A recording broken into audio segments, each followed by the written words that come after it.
Mr. President, I move that we consider proposed Senate Resolution number 783. Any objection? Hearing none. Consideration of proposed Senate Resolution number 783 is now in order. Secretary will read the title and the text of the resolution. Proposed Senate Resolution number 783, resolution informing President Rodrigo Roa Duterte that a quorum is present in the Senate and that this body has entered upon the exercise of its functions for the third regular session of the 18th Congress of the Philippines. Resolved by the Senate that President Rodrigo Roa Duterte be informed that a quorum is present in the Senate and that this body has entered upon the exercise of its functions for the third regular session of the 18th Congress of the Philippines. Adopted. Mr. President, I move that we adopt proposed Senate Resolution number 783. So moved. Any objection? Chair is none. Senate Resolution 783 is hereby adopted. Are there messages from the House? Do we have any? Do we have messages from the House? We'd like to ask the Secretary if there are, Mr. President. We ask for 1 minute suspension. Session suspended.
Thank you, Mr. Majority President. Leader.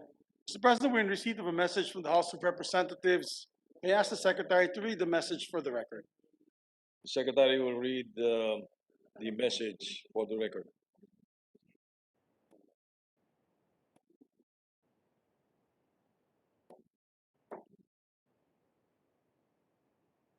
The letter from the Secretary General of the House of Representatives informing the Senate that the House of Representatives has adopted House Concurrent Resolution number 18 entitled Concurrent Resolution Providing for the Senate and the House of Representatives to hold a joint session to hear the message of the President of the Republic of the Philippines in which it requests the concurrence of the Senate. Therefore, Mr. President, I move that we consider House Concurrent Resolution number 18. Any objection? Chair is none. Consideration is in order. May we ask the Secretary to read the Yes, the title and Secretary text of the resolution? will read the concurrent resolution.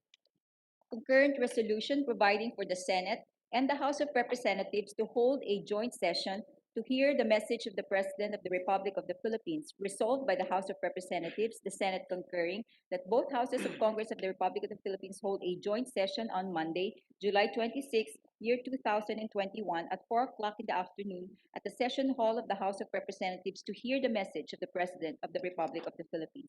Adopted. Mr. President, I move that we adopt House Concurrent Resolution number 18. Any objection? Chair hears none. House concurrent resolution number 18 is hereby adopted. Mr. President, I move that we consider Senate Concurrent Resolution number 15. Any objection? Hearing none, the motion is approved. The consideration of Senate concurrent resolution number 15 is in order. Secretary will read the title and the text of the resolution. Senate Concurrent Resolution Number 15, Concurrent Resolution creating a joint committee of the Senate and the House of Representatives to notify the President of the Philippines that Congress, now convened for its third regular session of the 18th Congress of the Philippines, is ready to hear his State of the Nation address in a joint session of both houses. Resolved by the Senate, the House of Representatives of the Philippines concurring that a joint committee of both houses of Congress be created, composed of 9 members, 3 to be appointed by the President of the Senate and 6 to be appointed by the Speaker of the House of Representatives, to notify the President of the Philippines that Congress, now convened for its third regular session of the 18th Congress of the Philippines, is ready to hear his State of the Nation address in a joint session of both houses. Adopted. Mr. President, I move that we adopt Senate Concurrent Resolution number 15. Any objection? Chair hears none. The Senate concurrent resolution number 15 is hereby adopted. May we hear your appointment, Mr. President, on the 3 members who will meet the President? I hereby appoint to the Joint Notification Committee on the part of the Senate, Senators Cayetano, Marcos, Tolentino. It sounded like 1986. Yes, Mr. President. Anyway, Thank you, Mr. President. Ladies and gentlemen of the Senate, may I ask everyone to remain seated to listen to the address of our dear Senate President.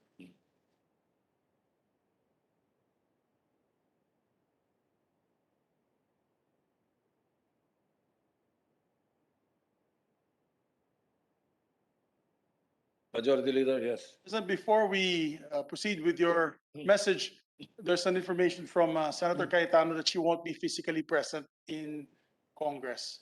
So would you want to replace her with another name? Mr. President. All right, so Marcos, Tolentino, and De La Rosa. Thank you, Mr. President. Ladies and gentlemen of the Senate, we are now ready to listen to the address of our distinguished Senate President.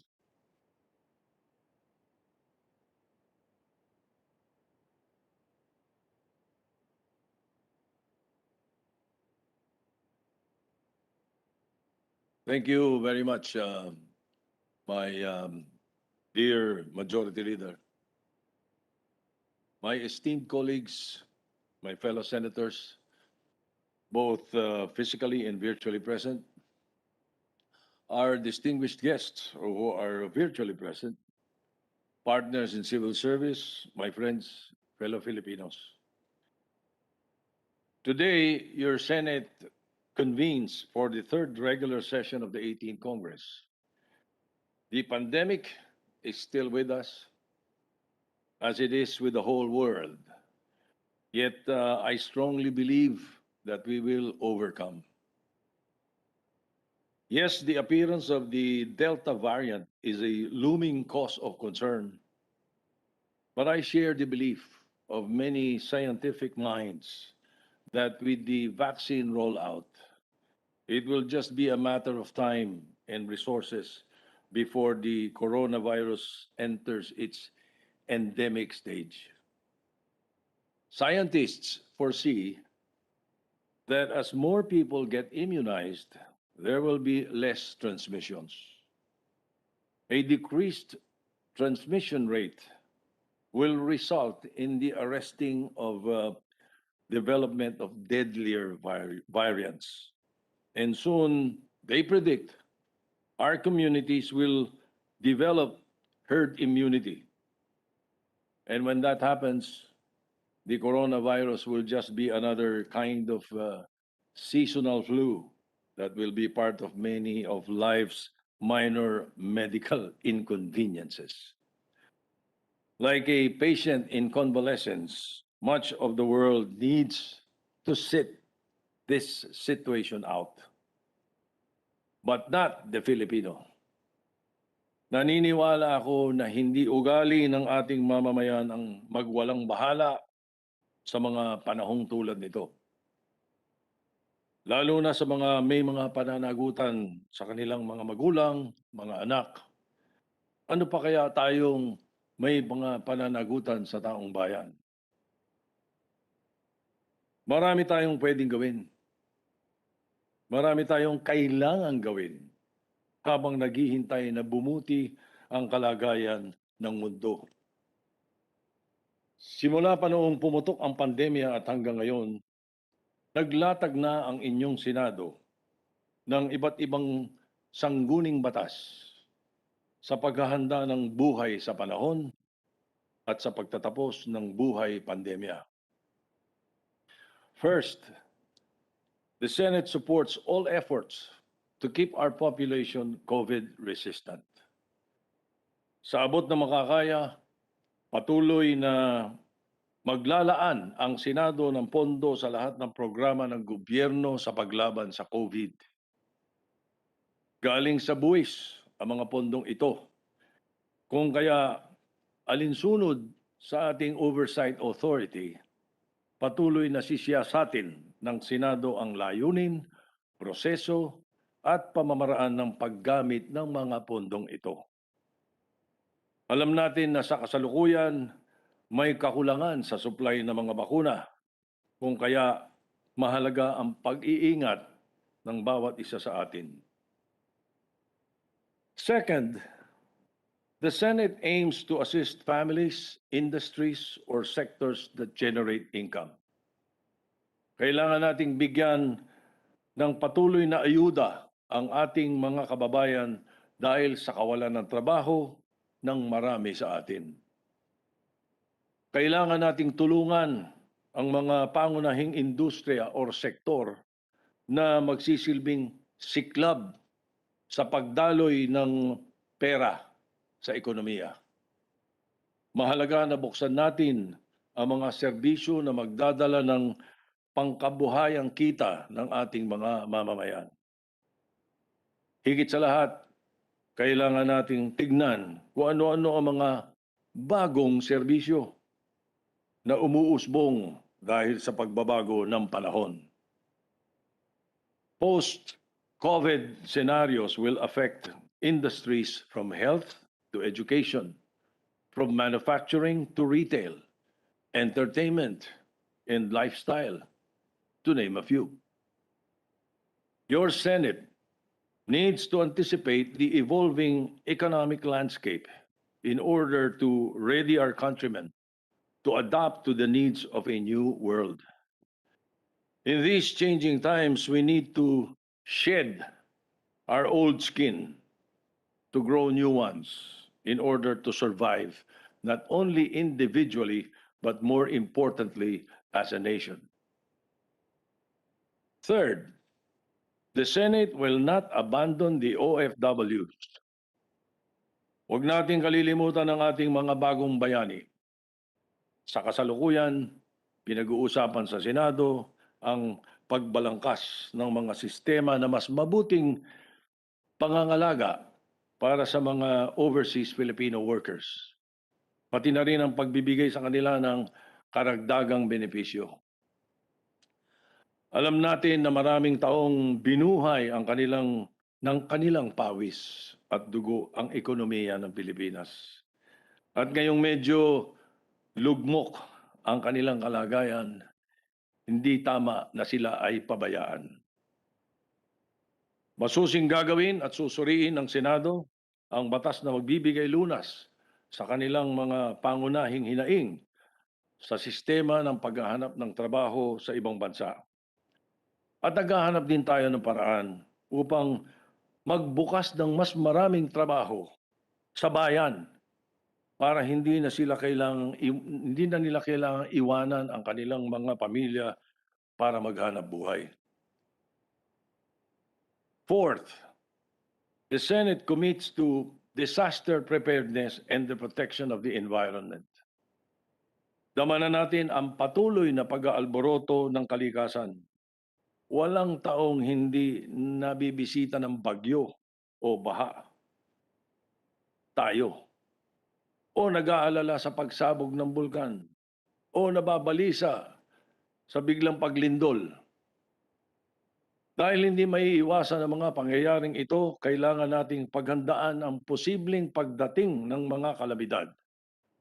Muling tatalakayin ng Senado ang usapin ng kahandaan laban sa salot o sakuna. At dahil ang sakuna ang dulot ng pagmamalabis sa kalikasan, kailangan suriin din po natin ang mga pamantayan ng pangangalaga sa ating mga dagat, bundok, papawirin at parang. This august body will not only focus on the foregoing legislative measures. Since freedom and justice have their sanctuary here, and free speech is our weapon of choice, the Senate has always been known and expected to provide the forum to debate on public issues and promote the public welfare.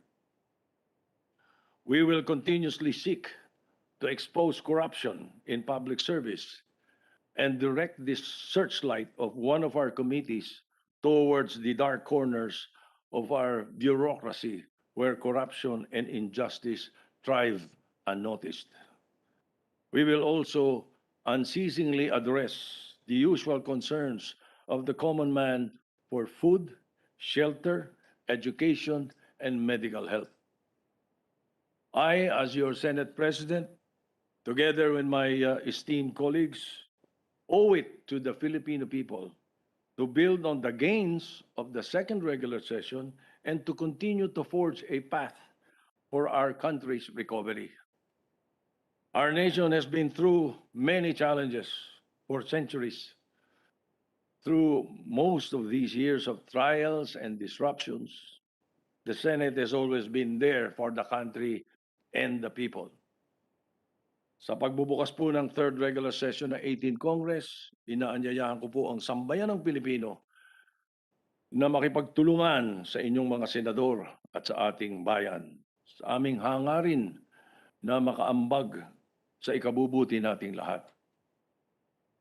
I ask for everyone's help, even as I will be the first to say that the task is overwhelming. In my readings in public policy, I learned that the pandemic is a kind of situation that results in a wicked problem. My dear countrymen, if there is anything that this pandemic has taught us, it is the fact that we share one world, that our interconnection runs deeper than our economics or politics. The pandemic's scope has revealed that regardless of geography or race, economic status, or government regime, we are all the same down to our atomic and genetic level. Sabi nga ng isang makata, namumuhay tayo sa panahon ng bugtong. The pandemic is like living inside a riddle of the ancient Sphinx, where we are both the conundrum and the solution.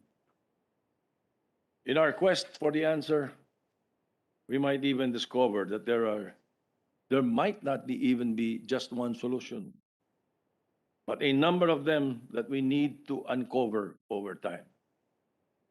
In any case, it is a solution that will largely depend on our commitment in preserving the world for our children and our sincere effort to work together. The times have become a test of our mettle, and not only as individual people, but also as a nation. And more importantly, as a nation among others in the world. For we cannot fight this fight individually, nor think of ourselves at the expense of others.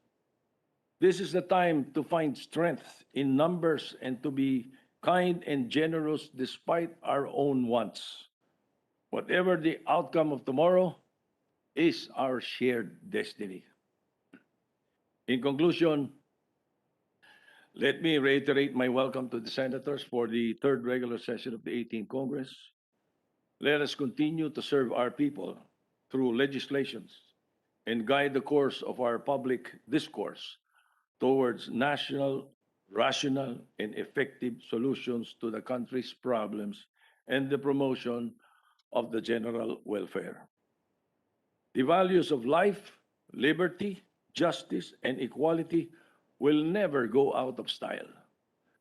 The Senate is ready and willing to be a partner of the other branches of government in correcting any wrong or discontinue a measure that is counterproductive.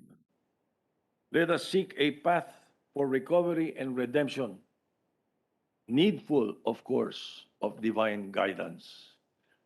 For it is only through divine guidance, through Him, that we may be saved.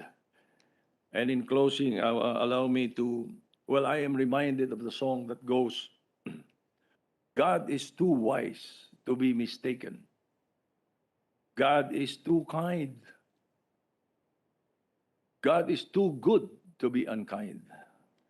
So when you don't understand, when you don't see His plan, when you can't trace His hand, trust His heart. With the Filipino people, the Senate is united. Mabuhay ang Pilipinas.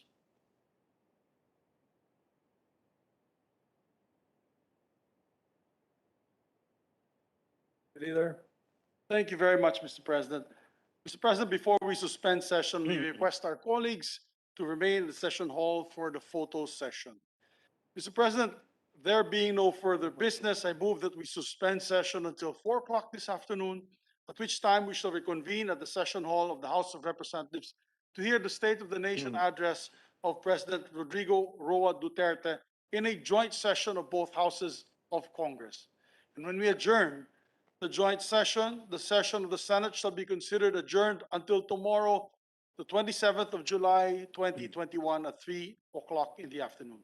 Thank you, Mr. President. May we request our colleagues to remain at the session hall for the photo session?